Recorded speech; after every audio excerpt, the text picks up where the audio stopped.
जीरा सिप जल जीरा मसाला। सिप सिप जीरा सिप एमबीएच का जल्दी और जीरा सिप एमबीएच का जल्दी और जीरा सिप।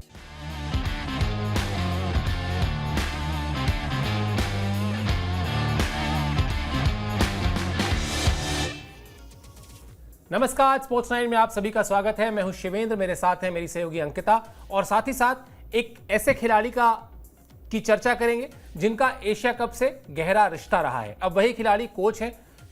स्वाभाविक सी बात है, सामने तस्वीर आप समझ गए होंगे किसकी बात हो रही है, लेकिन एशिया कप से गौतम गंभीर का क्या खास रिश्ता है, इस पर बात करेंगे। दलीप ट्रॉफी के मुकाबले शुरू हो गए, उसका अपडेट आपको बताएंगे और रजत पाटीदार ने वहां बड़ा शानदार एक शतक लगाया है, उस पर भी चर्चा करेंगे और साथ ही साथ आपको बताएंगे कि बेंगलुरु में वो जो एक दर्दनाक घटना हुई थी जब विक्ट्री परेड के दौरान 11 लोगों की मौत हो गई थी, उस पर आरसीबी की तरफ से अब आधिकारिक बयान आ गया है। सब कुछ होगा इस शो में। शुरुआत करते हैं गौतम गंभीर के एशिया कप के साथ उस जबरदस्त रिश्ते की जिस पर हम आज बात करने वाले हैं। एशिया कप में गौतम गंभीर के सामने बड़ी चुनौती होगी। पहली बार बतौर हेड कोच टूर्नामेंट में उतरेंगे। एशिया कप से गौतम गंभीर का खास रिश्ता रहा है जिसका जिक्र मैंने अभी किया। बतौर खिलाड़ी 3 बार एशिया कप में उतरे हैं गंभीर। 2010 में भारतीय टीम को उन्होंने चैंपियन बनाया था इस टूर्नामेंट में। हालांकि उससे पहले 2008 में भी उनकी परफॉर्मेंस बहुत अच्छी थी, लेकिन वहां उस बार चैंपियन नहीं बनी थी भारतीय टीम। इस पर बाद में चर्चा कर लेंगे, लेकिन अभी फिलहाल जिस तरह से जो अभी तक का जो टेन्योर रहा है गौतम गंभीर का अंकिता एज अ कोच, मुझे लगता है सबसे ज़्यादा कंफर्टेबल वो इसी फॉर्मेट में होंगे, क्योंकि इस फॉर्मेट में उनके पास जो सक्सेस है, जो उनका सक्सेस रेशियो है, वो दूसरे किसी भी फॉर्मेट से ज़्यादा बेहतर है। चाहे आप वनडे की बात कर लें, चाहे आप टेस्ट मैच की बात कर लें। इसलिए भी शायद चुनौतियां हैं, क्योंकि मल्टी नेशन टूर्नामेंट है और कहीं ना कहीं 2020 का फॉर्मेट जो हम अक्सर चर्चा करते हैं कि उठापटक वहाँ हो भी जाती है, कई बार उलटफेर हो जाता है। बावजूद इसके गौतम गंभीर इसको एक चैलेंज की तरह लेंगे और वो जो चैंपियंस ट्रॉफी की जीत है, उस जीत के सिलसिले को और आगे ही बढ़ाना चाहेंगे। बिल्कुल। और देखिए, जब से कोचिंग मिली है 2024 के बाद से, उसके बाद हमने देखा है कि जो सीरीज हुई है T20 सीरीज, वहाँ पर अच्छा प्रदर्शन किया है T20 फॉर्मेट में और उनके पास कई अच्छे रिकॉर्ड्स भी हैं। अगर हम उनकी कप्तानी की बात करें तो IPL एग्जाम्पल है, 2 बार उन्होंने ट्रॉफी अपनी कप्तानी में जिताई थी। फिर मेंटोर के तौर पर उन्होंने साल 2024 में KKR को जिताया था, तो एक अहम योगदान था। और हाल फिलहाल की अगर हम परफॉर्मेंस की टीम इंडिया की बात करें, वहाँ पर भी एक बड़ा जो योगदान रहा है कोच का, वो गंभीर का रहा है। तो कहीं ना कहीं 2010 की बात करें तो एशिया कप में जब टीम इंडिया जीती थी, वहां पर अहम योगदान था गंभीर का, वहां एज अ बल्लेबाज था। लेकिन जब बात आती है कोचिंग की, तो 15 साल के बाद क्या कुछ बदलाव किया जाएगा, क्या कुछ स्ट्रैटेजी जो है अपनाई जाएगी, क्योंकि जब बड़े टूर्नामेंट्स होते हैं जहां पर बहुत सारी टीम होती है, किस तरीके से प्रदर्शन किया जाता है। हालांकि चैंपियंस ट्रॉफी में भारतीय टीम ने अच्छा प्रदर्शन किया था, फॉर्मेट अलग था, लेकिन फिर भी टीम की जो रणनीति होती है वो सभी मुद्दों पर बातचीत की जाती है और हाल फिलहाल का प्रदर्शन भी बहुत ज्यादा मायने रखता है। तो इस फॉर्मेट की अगर बात करें, टेस्ट फॉर्मेट को अगर छोड़ दिया जाए, T20 फॉर्मेट की बात की जाए, तो सूर्या की कप्तानी में और कोचिंग का जो कॉम्बिनेशन रहा है, वो कहीं ना कहीं गंभीर के लिए सही साबित हुआ। बिल्कुल। और इस टूर्नामेंट से तो उनका खास रिश्ता भी है जिसकी बात हम कर रहे हैं। खास रिश्ता हम इसलिए कह रहे हैं क्योंकि नतीजे भले ही भारतीय टीम के पक्ष में हमेशा नहीं गए, एक ही बार खिताब आया, लेकिन परफॉर्मेंस उनकी बहुत अच्छी रही हर बार। दिखाते हैं आपको ये अपडेट, इससे समझ में आएगा कि आखिर बतौर खिलाड़ी क्यों एशिया कप बेहद खास टूर्नामेंट है गौतम गंभीर के लिए। 2008 में गौतम गंभीर ने 6 मैच में बनाए थे 259 रन, यानी ठीक ठाक एवरेज थी। बावजूद इसके फाइनल में भारतीय टीम लड़खड़ा गई थी और उसको 100 रन से हार का सामना करना पड़ा था। 2010 में उन्होंने लगभग 50 से भी ज्यादा की औसत से रन बनाए थे, 200 से ज्यादा रन बनाए थे 4 मैच में, और भारत ने श्रीलंका को हराकर वहां पर खिताब जीता था। यानी वो जो एक बदला लेने की बात हम कहते हैं कई बार, वो बदला भारतीय टीम ने लिया था या गौतम गंभीर ने लिया था, दोनों की बातें कही जा सकती हैं। 2012 में भारतीय टीम फाइनल तक नहीं पहुंच पाई थी, गंभीर उस टीम का भी हिस्सा थे, लेकिन बड़ा अनफॉर्चुनेट था। आप मानकर चलते हैं, अगर एशिया कप खेल रहे हैं तो आप मानकर चलते हैं कि ना सिर्फ भारतीय टीम फाइनल के लिए क्वालिफाई करेगी, बल्कि वो खिताब की सबसे तगड़ी दावेदार होगी, क्योंकि एशिया में भारत सबसे ताकतवर टीम है। लेकिन 2012 का वो साल था जब भारतीय टीम फाइनल तक नहीं पहुंच पाई थी। तो कुल मिलाजुलाकर 3 एशिया कप का जो उनका सफर रहा है खिलाड़ी के तौर पर, और अब जब वो एक कोच के तौर पर मैदान में उतरेंगे, कोशिश यही करेंगे कि इस खिताब को भी अपने कब्जे में किया जाए। और बहुत सारी चीजें जो आप एक खिलाड़ी के तौर पर नहीं जीत पाते हैं, आपकी इच्छा होती है कि आप एक कोच के तौर पर जीतें। यहां तो वो खिलाड़ी के तौर पर भी जीत चुके हैं, अब चाहेंगे कोच के तौर पर जीतें। हालांकि उनके करियर को अगर आप देखें अंकिता, गौतम गंभीर के कुछ चीजें बड़ी इंपॉर्टेंट हैं। बड़े मैचेस में, वो चाहे मल्टीनेशन टूर्नामेंट हो या कोई भी टूर्नामेंट हो, बड़े मैचेस में फाइनल के दिन गौतम गंभीर एक बड़े भरोसेमंद खिलाड़ी के तौर पर रहे हैं भारत के। चाहे आप उनका वो 2007 का T20 वर्ल्ड कप याद कर लीजिए, हाईएस्ट रन स्कोरर थे। उसके बाद 2011 का आप वर्ल्ड कप याद कर लीजिए, और 2011 के वर्ल्ड कप को तो मैं और ज़्यादा इम्फेसिस देके बताना चाहूँगा, क्योंकि वहाँ पर सचिन तेंदुलकर और वीरेंद्र सहवाग के आउट होने के बाद उन्होंने वहाँ विकेट पर मोर्चा संभाला था। तो बड़े मैचेस के प्लेयर हैं, लिहाजा अब ड्रीम यही होगा कि खिलाड़ी के तौर पर जीता है, कोच के तौर पे जीते हैं। बिल्कुल, और जब आप हिस्सा होते हैं टीम का तो अपने आप में एक गर्व की बात होती है, लेकिन जब आप कोच बनते हैं तो आप पर जिम्मेदारी और भी ज़्यादा बढ़ जाती है, क्योंकि हाल फिलहाल के प्रदर्शन भी अच्छे हैं। और अगर हम ओवरऑल उनके प्रदर्शन की बात करें, जब वो बल्लेबाज थे, जब वो मेंटोर थे यहाँ पर KKR के, वहाँ पर भी रिकॉर्ड्स काफ़ी अच्छे थे। वो रणनीति काफ़ी अच्छी बना लेते हैं, जिस तरीके का कॉम्बिनेशन वो चाहते हैं, जिस तरीके के वेरिएशंस वो चाहते हैं अपनी गेंदबाजी में, वो भी कहीं ना कहीं रणनीति के थ्रू वो टीम पर जो है वो लेकर आते हैं। वो कहीं ना कहीं गंभीर के पास वो कला है। और जब आप काफ़ी टाइम से क्रिकेट खेल चुके होते हैं, मेंटोर जो है वो टीम के रहे होते हैं, तो कहीं ना कहीं बहुत सारी चीज़ें जो है वो तालमेल में बैठ जाती है। और जिस तरीके से हमने देखा है कि T20 फॉर्मेट में टीम इंडिया ने लगातार जो प्रदर्शन किया है, जब ये कहा जा रहा था कि भाई सूर्या को कप्तानी मिलेगी, क्या वो दारोमदार निभा पाएंगे। हर एक सीरीज में सूर्य कुमार यादव की कप्तानी में भारतीय टीम ने अच्छा प्रदर्शन किया, भारतीय बल्लेबाजों ने, भारतीय गेंदबाजों ने, और इसके अलावा जो पीछे से बैक करते हैं वो है गौतम गंभीर। तो कहीं ना कहीं ये तमाम सारी चीज़ें जो है वो कलेक्ट होकर आती हैं और प्रदर्शन भी, आउटकम भी जो है वो देखने को मिलता है। तो ये गंभीर की रणनीति है, और गंभीर की रणनीति में अगर फॉर्मेट की बात करें तो चैंपियंस ट्रॉफी में भी अच्छा प्रदर्शन भारतीय टीम ने किया था। UAE की सरजमी पर ही ये मैच खेला जाएगा, जहां पर जो बड़ी टीम होती है, बड़ी टीम में पाकिस्तान, श्रीलंका, यहाँ पर बांग्लादेश और भारतीय टीम की अगर बात करें तो सबसे प्रबल दावेदार भारतीय टीम मानी जा रही है, क्योंकि हाल फिलहाल के प्रदर्शन भी अच्छे हैं और ट्रैक रिकॉर्ड भी टीम इंडिया का काफ़ी अच्छा है। T20 फॉर्मेट में जिस तरीके से भारतीय टीम ने चेंजेस किए हैं, जिस तरीके से प्रदर्शन किया है, वो कमाल का है। तो टेंशन वाली बात इसलिए भी नहीं है ना, क्योंकि गंभीर की कोचिंग में और यहाँ पर सूर्य कुमार यादव की कप्तानी में भारतीय टीम ने काफ़ी अच्छा प्रदर्शन किया। तो उम्मीद यही करते हैं कि जो 15 साल का सपना है, मतलब बल्लेबाजी के तौर पर, बल्लेबाज के तौर पर तो अच्छा प्रदर्शन था ही, अब कोचिंग के तौर पर क्या कुछ प्रदर्शन करते हैं गौतम गंभीर, ये थोड़ा सा चैलेंजिंग होगा उनके लिए। चलिए, इस चैलेंजिंग चुनौती को किस तरह से उसको टैकल करना है, किस तरह से आप जाएं, उसके लिए कुछ चीज़ें बड़ी बुनियादी होती हैं। सबसे पहले तो होता है आप एक अच्छी टीम चुन लें, उसके बाद फिर आप उसमें सही प्लेइंग 11 चुनें, और हमेशा टीम के हित को सर्वोपरि रखें। आप हमेशा ये सोचकर चलें कि हमें मुकाबले को जीतना है, हम यहाँ पर किसी एक खिलाड़ी को खुश करने या उसको मनाने के लिए नहीं आए हैं, बल्कि हम सीरीज जीतने के लिए आए हैं। ये गौतम गंभीर करते आए हैं, IPL में भी हमने देखा है। आपको दिखाते हैं भारतीय टीम का जो स्क्वाड है एशिया कप के लिए, इसलिए क्योंकि इस टीम पर गौतम गंभीर की छाप दिखाई देती है। इस पर भी अंकिता से बात करेंगे कि ये जो छाप दिख रही है, इस वजह से भी उनकी जिम्मेदारी बढ़ जाती है। ये टीम है आपके सामने, सूर्य कुमार यादव कप्तानी संभालेंगे, शुभमन गिल, अभिषेक शर्मा, तिलक वर्मा, हार्दिक पांड्या, शिवम दुबे, अक्षर पटेल, जीतेश शर्मा, जसप्रीत बुमराह, अर्शदीप सिंह, वरुण चक्रवर्ती, कुलदीप यादव, संजू सैमसन, हर्षित राणा, रिंकू सिंह। अब इस टीम में अंकिता बहुत कुछ चीज़ें साफ साफ दिखाई दे रही हैं, इसीलिए हम कह भी रहे हैं कि इस टीम के चयन में गंभीर की छाप है। पहली चीज़, लगभग 1-1.25 साल के बाद शुभमन गिल का वापस आना। उसके बाद आप आगे बढ़ेंगे तो आपको नाम दिखाई देगा जीतेश शर्मा का, यानी आपको जिस तरह का फिनिशर एक चाहिए आप उसको लेकर आए। उसके बाद जो पिछले दिनों प्रेस कॉन्फ्रेंस में भी कहा गया था कि हमको हर बड़े मैच के लिए जसप्रीत बुमराह चाहिए, जसप्रीत बुमराह इस टीम में आपको दिखाई दे रहे हैं। फिर आप स्पिनर्स में देखिए, वरुण चक्रवर्ती को आपने सबसे पहले रखा हुआ है, ये भी गौतम गंभीर की चॉइस है। इसके अलावा हर्षित राणा, जब ये बात हो रही थी कि प्रसिद्ध कृष्णा या हर्षित राणा, हम लोगों ने यही कहा था कि चूंकि हर्षित राणा को वो ज्यादा पसंद करते हैं और पसंद नापसंद से ज्यादा हर्षित राणा उनका भरोसा जीतने में ज्यादा कामयाब रहे हैं, तो इसलिए ये नाम। अब होता क्या है, अगर एक सेलेक्टर ने टीम आपको दे दी होती, जो आपको कह दिया था कि सिलेक्शन कमेटी ने आपको ये टीम दी है, इसके साथ आप जाके खेल लीजिए, आप कुछ कमी बेसी निकाल सकते हैं कि नहीं इसमें ये नहीं था, हमारे पास ऑलराउंडर नहीं था, या हमारे पास एक स्पिन में वेरिएशन नहीं था।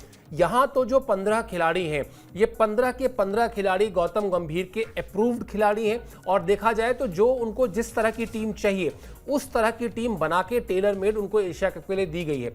इसलिए भी जिम्मेदारी ज्यादा है। तगड़े दावेदार तो हम हैं, लेकिन अगर आपके पसंद की टीम मिली हो तो फिर वो दावेदारी मजबूत दिखनी भी चाहिए। बिल्कुल, और दिखनी भी चाहिए। और जिस तरीके से हमने देखा है कि अभी तक का प्रदर्शन कमाल का था, और जो कॉम्बिनेशन अभी टीम इंडिया का है, मतलब 15 सदस्य स्क्वाड में आप देख रहे होंगे, तो हर एक प्लेयर जो है वो अपने आप में काबिलियत रखता है।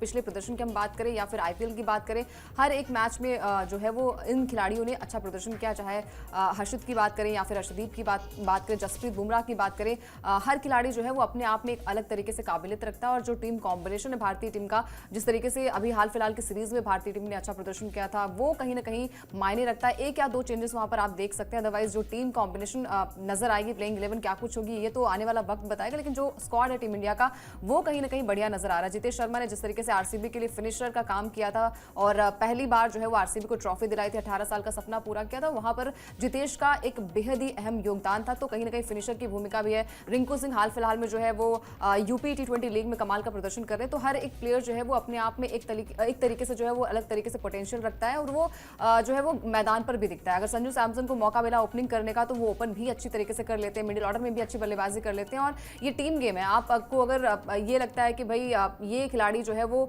ओपन कर सकता है तो उसे मौका वहां पर दिया जा सकता है, और ये लगता है कि भाई मिडिल ऑर्डर में अच्छी बल्लेबाजी कर सकता है, क्या पता यहाँ से वो प्रदर्शन काफी अच्छा कर पाए। जैसे हमने देखा था कि तिलक वर्मा ने खुद से आके कहा था सूर्या से कि वो नंबर 3 की जो पोजीशन है वहां पर वो बैटिंग करना चाह रहे हैं। तो ये तमाम सारी चीजें जो है वो तालमेल कैसी होती है प्लेयर्स की, आई थिंक ये बखूबी टीम को समझ में आता है, और ये कॉम्बिनेशन जो है वो एशिया कप के लिए परफेक्ट मानी जा रही है।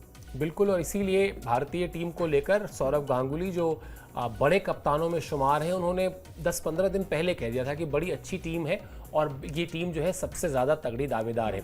अब बात कर लेते हैं गौतम गंभीर का जो ये टेन्योर रहा है एज अ कोच, उसका जो है आकलन आप किस तरह से करेंगे। उसके लिए हम आपको तीनों ही जो फॉर्मेट है, यानी T20, वनडे और टेस्ट, तीनों फॉर्मेट में अभी तक गौतम गंभीर ने जो परफॉर्मेंस की है एज अ कोच, उसका ग्राफिक्स आपको दिखाते हैं, तस्वीर साफ हो जाएगी। ये कहानी है अंकिता, देखिए साफ साफ। मैच जो है टेस्ट मैच की अगर बात करेंगे आप, तो वहां 15 टेस्ट मैच खेले गए हैं, 5 में जीत मिली है, 8 में हार का सामना करना पड़ा है। ड्रॉ या टाई की बात करें तो यहां पर 2 टेस्ट मैच ड्रॉ रहे हैं। वनडे में आप आ जाएं तो 11 वनडे मैचेस खेले हैं गौतम गंभीर की कोचिंग में भारत ने, 8 में जीत मिली है, 2 में हार मिली है और 1 मैच टाई हो गया था।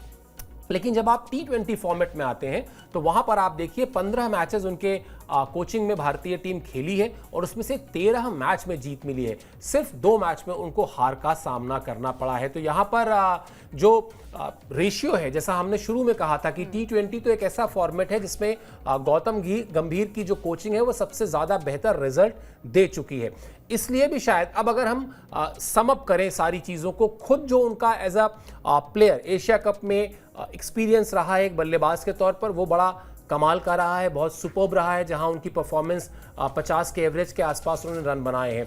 अब आप आ जाइए, जब आप फॉर्मेट में आते हैं, T20 फॉर्मेट का हो रहा है, जहां का रिकॉर्ड हम आपको दिखा रहे हैं, 15 मैच में 13 मैच भारत ने जीता है, सिर्फ 2 मैच में उसको हार का सामना करना है। और फिर वो स्क्वाड जो भी हमने आपको थोड़ी देर पहले दिखाया था, यानी जिसको कहते हैं ना सोने पे सुहागा, या जिसको कहते हैं कि भाई आपको एक अच्छी डिश बनानी है तो जो जरूरी चीजें हो उस डिश को बनाने के लिए वो आपके पास होनी चाहिए। अब अगर यहाँ जीत की डिश आप पकाना चाहते हैं तो आपको अच्छी टीम चाहिए, अच्छे रिकॉर्ड चाहिए, अच्छा आत्मविश्वास चाहिए, वो सब कुछ गौतम गंभीर के पास है। बिल्कुल, और ये दर्शाता है कि ये टीम जो है वो हर एक मुश्किल परिस्थितियों में लड़ने के लिए तैयार है। और देखिए, जब आपका ओवरऑल प्रदर्शन अच्छा होता है तो आई थिंक कॉन्फिडेंस वहाँ पर ही आ जाता है। हर एक प्लेयर का कॉन्फिडेंस जो है वो मैच में किस तरीके से प्रदर्शन किया जाता है, और हमने देखा भी है कि ये प्लेयर्स ने करके दिखाया। चाहे हम तिलक की बात करें, चाहे हम अभिषेक शर्मा की बात करें, जिस तरीके से वो स्टार्ट देते हैं। स्टार्टिंग के मैचेस में हमने देखा था जब बल्लेबाजी करने का मौका संजू सैमसन को मिला, शुरुआत में वो नहीं चले थे, लेकिन उसके बाद से एक रिदम पकड़ी और फिर उन्होंने उस जगह पर एक तरीके से पक्की अपनी जगह बना ली थी। और ये दर्शाता है कि कहीं पर भी आप किसी भी खिलाड़ी को बल्लेबाजी करवा कर देख लीजिए, मिडिल ऑर्डर में क्या किस तरीके से बल्लेबाजी होती है और कॉम्बिनेशन क्या कुछ होता है, तमाम सारी चीजें जो है वो दर्शाती है कि इस फॉर्मेट में कहीं ना कहीं गौतम गंभीर और सूर्या की जो एक तरीके से तालमेल है वो कहीं ना कहीं बहुत बेहतरीन नजर आ रही है। 15 में 13 मैच जीतना और 2 मैच में हार मिला है, तो ये दर्शाता है कि आपका ये जो फॉर्मेट है वो कहीं ना कहीं हर प्लेयर के लिए एक तरीके से ये दर्शाता है कि आप इस फॉर्मेट में एक तरीके से मच गए हैं, और जब आईपीएल आता है तो उसमें आपको बहुत सारे मैचेस खेलने का मौका भी दिया जाता है। तो ये रिकॉर्ड्स हैं गौतम गंभीर की कोचिंग में, और उम्मीद यही है कि एशिया कप में भी कुछ ऐसा ही प्रदर्शन भारतीय टीम करे। बिल्कुल। और वो हिंदी में हम कहते हैं आपके मुंह में घी शक्कर, तो पता नहीं आप घी शक्कर पसंद करते हैं कि नहीं, तो आपके मुंह में चॉकलेट। अगर इंडिया अच्छा परफॉर्म करती है और वहां पर भी जीत हासिल करती है तो ना सिर्फ वो रिकॉर्ड अच्छे होंगे बल्कि ये T20 वर्ल्ड कप की तैयारी के तौर पर एशिया कप को देखा जा रहा है, तो वहां T20 वर्ल्ड कप के लिए भारत की दावेदारी जो है वो और मजबूत होगी। अभी से आप दुनिया भर की टीमों को ये मैसेज देंगे कि आप देख लीजिए हम किस तरह की तैयारी के साथ T20 फॉर्मेट में उतरते हैं। चलिए आपको फटाफट दलीप ट्रॉफी का अपडेट बता देते हैं, क्योंकि दलीप ट्रॉफी के मुकाबले आज से शुरू हो गए। आप जानते हैं भारत का प्रीमियम एक रणजी ट्रॉफी के बाद जो है जो डोमेस्टिक टूर्नामेंट है उनमें सबसे ज्यादा प्रतिष्ठित टूर्नामेंट्स में इसको माना जाता है। Central zone versus any zone का आज मुकाबला था क्वार्टर फाइनल में, और north zone versus east zone का मुकाबला था। ये दोनों ही मुकाबले आज शुरू हुए। सेंट्रल जोन के लिए कप्तान रजत पाटीदार ने शानदार शतक लगाया। इसके अलावा दानिश मालेवर 198 रन बनाकर नॉट आउट लौटे हैं। और यहां पर जो इंपॉर्टेंट पॉइंट है वो ये कि शमी ने 17 ओवर फेंके ईस्ट जोन की तरफ से और 1 विकेट उनको मिला। विकेट के कोटे पर अभी ना जाएं, विकेट उनको बहुत ज्यादा नहीं मिला हम जानते हैं, लेकिन 17 ओवर की गेंदबाजी उन्होंने की है दलीप ट्रॉफी के इस मुकाबले में ईस्ट जोन की तरफ से। अब अगर इसके बाद अंकिता शमी ये कहते हैं कि मैं दलीप ट्रॉफी खेल रहा हूं तो मैं T20 क्यों नहीं खेल सकता, तो इसका फिर कोई जवाब नहीं है। उन्होंने ये तो दिखा दिया कि वो फिट है। 17 ओवर अगर कोई गेंदबाजी कर रहा है तो इसका मतलब है कि वो फिट है।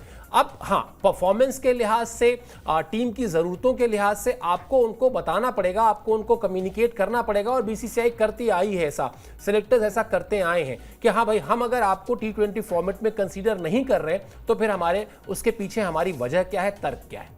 बिल्कुल। और देखिए मतलब हाल फिलहाल के अगर हम परफॉर्मेंस की बात करें वहाँ पर भी मैटर करता है कि आप किस फॉर्मेट में ज़्यादा फिट बैठते हैं, और ये प्रदर्शन जो है वो दिखाता है कि आप में वो पोटेंशियल है। और सबसे अच्छी बात है कि फिट यहाँ पर शमी नजर आया, क्योंकि हाल फिलहाल में उनके रिटायरमेंट को लेकर तमाम चर्चाएं थी, और फिर ये पूछा जा रहा था कि भाई T20 फॉर्मेट में यानी कि एशिया कप में आपको चुना नहीं गया। इसको लेकर भी उन्होंने अपना जवाब दिया कि उन्होंने कहा कि भाई अगर उन्हें टीम नहीं चुनती है, वो टीम इंडिया में नहीं चुने जाते, तो इसका मतलब ये नहीं है कि वो क्रिकेट नहीं खेलेंगे, वो डोमेस्टिक मैचेस खेलेंगे। और देखिए दलीप ट्रॉफी में 1 विकेट मिला, लेकिन अच्छी बात है कि ओवर्स उन्होंने फेंके, और ये दर्शाता है कि खिलाड़ी जो है वो फिट है, और आगे आने वाले मैचेस में, आगे आने वाले टूर्नामेंट्स में जो है वो शमी इस तरीके से नजर आ सकते हैं। और ये हमने देखा भी है, वो काबिलियत जो है वो हमने देखी है। फॉर्मेट की बात करें तो ODI फॉर्मेट में आप जिस तरीके से उन्होंने गेंदबाजी करते हैं और चैंपियंस ट्रॉफी में अच्छा प्रदर्शन किया था, तो उम्मीद यही है कि आगे आने वाले मैचेस में शमी वहां पर नजर आए। और बाकी प्लेयर्स की बात करें तो वहां पर भी अच्छा प्रदर्शन, जो रजत पाटीदार हैं उनकी कप्तानी में हमने देखा कि RCB ने अच्छा प्रदर्शन किया था। और हर बार यही उम्मीद करते हैं कि जो प्लेयर्स, नए प्लेयर्स आए, वो डोमेस्टिक मैचेस खेलें, और डोमेस्टिक मैच आप खेलते हैं तो कहीं ना कहीं वो पेशेंस लेवल नजर आता है, तभी जाकर आपको टीम इंडिया में मौका मिलता है। बिल्कुल। और ये मुकाबला, जैसा हमने आपसे पहले भी कहा कि इंपॉर्टेंट है, आजकल डोमेस्टिक क्रिकेट को BCCI काफ़ी ना सिर्फ प्रमोट कर रही है बल्कि उसको काफ़ी तरजीह दे रही है, उस पर नज़र रहती है। वहाँ खिलाड़ी परफॉर्म करते हैं, बल्कि अगर खिलाड़ी वहाँ पर खेलने से थोड़ा जी चुराते हैं तो उनको सज़ा भी मिल जाती है। तो इसलिए इस टूर्नामेंट का, रणजी ट्रॉफी का, इस तरह के जो टूर्नामेंट्स हैं, प्रीमियम टूर्नामेंट्स भारत के, उनका जो इंपॉर्टेंस है वो भी बढ़ा है। अब आपको बताते हैं ये खबर, हम शांत नहीं, सदमे में थे। यानी वो घटना जो घटी IPL के फाइनल में, बेंगलुरु की वो ऐतिहासिक जीत, उस जीत के अगले दिन वो विक्ट्री परेड, और उस विक्ट्री परेड में 11 लोग की मौत और करीब 50 लोग का घायल होना। उसके बाद देश एकदम सदमे में था कि कैसे आखिर खुशी के उन लम्हों में कैसे गम जो है वो अपना बड़ा सा एक चेहरा लेकर आ गया। अब क्या हुआ है, अब खबर बताते हैं आपको। खबर यह है साहब कि उस घटना के बाद अब तकरीबन 3 महीने बाद बेंगलुरु की टीम ने, यानी RCB की टीम ने अपनी चुप्पी तोड़ी है। 3 महीने के बाद टीम की तरफ से आधिकारिक बयान आया है। RCB ने एक इमोशनल पोस्ट सोशल मीडिया पर की है, और उसमें इसमें यह लिखा है कि 3 जून ने हमें बहुत खुशी दी, लेकिन 4 जून को सब बदल गया। यही बात जो अभी हम थोड़ी देर पहले कह रहे थे कि कैसे खुशियों के बीच गम का रास्ता जो है वो बढ़ता चला गया और वहां पर लोगों की मौत हो गई। पोस्ट के जरिए एक नई मुहिम के बारे में भी RCB ने जानकारी दी है। जो मुहिम ये कहती है कि हम अपने फैंस के साथ जिस तरह से खड़े थे वैसे खड़े रहेंगे। पहले आपको उनका ये बयान दिखाते हैं, जो बयान उन्होंने आज दिया है, जो आधिकारिक बयान है RCB का, उसके बाद बातचीत करेंगे। करीब 3 महीने बीत गए जब हमने पिछली पोस्ट की थी। ये चुप्पी शांत रहने के लिए नहीं बल्कि दर्द की वजह से थी। ये जगह ऊर्जा और शानदार यादों से भरी हुई थी, लेकिन 4 जून ने सब कुछ बदल दिया। हम सभी का दिल टूट गया। शांति के उन क्षणों में हम दुखी थे, लोगों को सुन रहे थे और सीख रहे थे। इसी दौरान हमने कुछ सार्थक करने का प्रयास किया। RCB केएस की शुरुआत ऐसे ही हुई। हम अपने फैंस के सम्मान और उनके जख्मों को भरने में साथ खड़े हैं।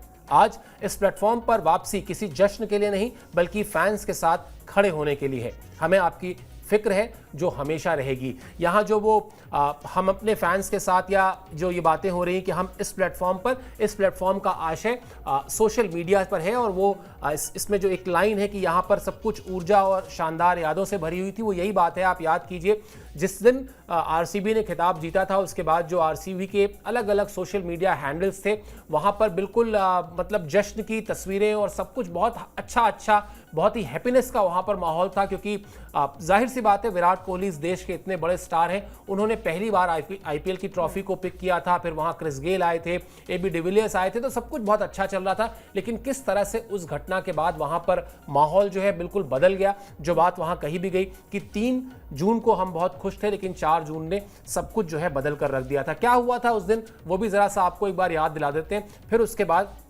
इस पर एक रिएक्शन अंकिता से लेंगे। 4 जून को हुई थी वो भगदड़ और उस भगदड़ में 11 लोगों की मौत हो गई थी। भगदड़ में करीब 50 लोग घायल भी हुए थे और आरसीबी की जीत के बाद ये विक्ट्री परेड में हुआ था ये सब कुछ, जहां पर पंजाब किंग्स को हराकर आरसीबी की टीम चैंपियन बनी थी। पहली बार आईपीएल के इतिहास में वो चैंपियन बनी थी। जाहिर है बहुत सारे इमोशंस थे, बहुत सारी भावनाएं थी और उन्हीं भावनाओं की वजह से वो जो मैनेजमेंट होना चाहिए था, जो फैंस की सुरक्षा की प्राथमिकता सबसे ज़्यादा होनी चाहिए थी, वहाँ कहीं गलती हुई, वो इग्नोरेंस हुई और उसके लिए जो ज़रूरत तो जो थी, जो इंतज़ाम करने थे, वो इंतज़ाम किए बगैर वो विक्ट्री परेड आयोजित की गई और जिसकी वजह से 11 लोगों की जान चली गई, जिनकी कोई भरपाई नहीं की जा सकती है। बावजूद इसके वो जो बयान आया है उसमें जिस तरीके से फंड्स की बात की गई है, आप कह सकते हैं कि अब देर आए दुरुस्त आए। बिल्कुल देर आए दुरुस्त आए और उन्होंने ये भी कहा कि भाई ये कोई सेलिब्रेशन का मौका नहीं है, ये आपके देखभाल के लिए है। और जिस तरीके का मंच हमने देखा है कि आरसीबी का एक फैन फॉलोइंग बेस बहुत ज़्यादा है और जब विराट कोहली से आप कनेक्ट करेंगे, कोई खिलाड़ी जो है वो लगातार जो है वो 18 साल से किसी एक टीम का हिस्सा है और ट्रॉफी जीतने की वो ललक है, वो मतलब जब चीकू हुआ करते थे अब the great Virat Kohli, the king Kohli के नाम से जाने जाते हैं, तो ये सफ़र बहुत लंबा होता है। उसके साथ साथ वो फैंस भी जुड़ जाते हैं और एक हार आपको कहीं ना कहीं बहुत पीछे धकेल देती है, फिर एक लंबा इंतजार आपको करना पड़ता है और उस लंबे इंतजार में जब कप्तानी बदलती है, जब लगता है कि शायद कप्तानी बदलने से कुछ कहते हैं ना कि टोना टोटका हम करते हैं कि शायद अब ये करने से कुछ परिवर्तन हो जाए, कुछ नई उम्मीद लेकर कोई खिलाड़ी आता है और वो उम्मीद की किरण जो है वो पाटीदार में नजर आई। और रजत पाटीदार की कप्तानी में जिस तरीके से आरसीबी ने खेला और हर एक मुकाबले में प्रदर्शन काफी अच्छा था, तो इमोशनल कर देने वाला मोमेंट था। और जाहिर सी बात है कि हर कोई चाहता है कि भाई वो 12th आर्मी जो रहती है, जो फैंस को क्रेडिट जाता है और फैंस जो है वो कहीं ना कहीं इमोशनल कनेक्ट होता है कि भाई 18 साल से जो चोकर्स का टैग दिया जा रहा था और तमाम सारी चीज़ें जो होती हैं उसका पूरा विवरण जो है वो अब यहाँ पर आरसीबी ने साझा किया और ये आई थिंक अच्छी बात है। और आप रिएक्शन जो है वो तुरंत अगर देते हैं तो कहीं ना कहीं वो बहुत बड़े उसमें एक मुद्दे में तब्दील हो जाता है। आप शायद हीलिंग प्रोसेस में रहे होंगे और ये दर्शाता है कि आप फैंस के साथ हैं। बिल्कुल, हालांकि जो वो नुकसान हुआ, 11 लोगों की जो जान गई, उसकी कोई भरपाई नहीं की जा सकती है, लेकिन कई बार कुछ चीज़ें आपकी कंट्रोल से बाहर हो जाती हैं। आरसीबी के लिए काफ़ी सारी जांच पड़ताल भी हुई, इसमें बहुत सारा एक्शन भी लिया गया। अब थोड़ी बहुत एक तरीके से कह सकते हैं आपकी जख्मों पर मरहम लगाने वाला ये पोस्ट है, लेकिन हाँ आया, कम से कम जिम्मेदारी समझी आरसीबी ने और ये पोस्ट लिखा। चलिए, हमारी जिम्मेदारी बिल्कुल क्लियर कट है, वो ये है कि हम आप तक स्पोर्ट्स की हर खबर का अपडेट समय से पहुंचाएं, सबसे पहले पहुंचाएं। उसको हम करने का भरसक पूरा प्रयास करते हैं। कभी कभी कोई कमी रह जाती होगी, ज़रूर आप हमें हमारी कमियां भी बता सकते हैं। इस वीडियो के कमेंट बॉक्स में जाइए, ज़रूर बताइए, हम कमियों में अगर जो सुझाव आप देंगे उस पर भी अमल करेंगे। लेकिन जो रिक्वेस्ट है वो यही है, सब्सक्राइब जरूर कर लीजिए स्पोर्ट्स 9 को, क्योंकि उससे हमारा हौसला बढ़ता है। आपने शो के लिए समय निकाला, आप हमसे जुड़े, बहुत बहुत शुक्रिया, बहुत बहुत आभार।